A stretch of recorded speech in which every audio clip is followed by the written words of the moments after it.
हादोरसा सोरखारनि बिथोन बादियै बजालि पुलिस खुंथाया समाज बेरेखा हाबानि हेंथायै संदाननायखौ गोख्रोंनिफ्राय गोख्रों खालामदों। बेबादिनो पाटासारकुसि थानायाव केस नं 385/2023 आन्डार सेक्सन 454/380 आइपिसिनि रेजिस्टार जानाय गोमानाय सनाफोरखौ संदाननानै पुलिसआ मोनो। सना खावनाय बे दायजों लोब्बा गोनां साथाम दुथांखौ पुलिसआ हमो।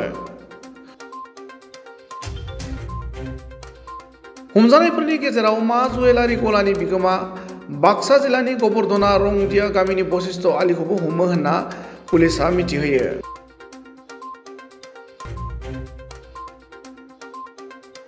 गुबुन फारसेथिं सरुपेटा पुलिस थाना सिंनि गनकपारानि 31 बोसोर बैसोनि जितु दास आरो 33 बोसोर बैसोनि दिगन्त दास मुंनि सानै सुबुङा काली फुजानि मुङाव जुवा खेला होनानै हमजायो। हमजानाय सानै सुबुंजों लोगोसे जुवा गेलेनायाव बाहायग्रा मुवाफोरखौ थानायाव लाबोनाय जायो होनना मिथिहोनायजों लोगोसे जुवारि सानैखौबो आयेन बादि साजा होनाय जागोन होनना बजालि पुलिसआ मिथिहोयो।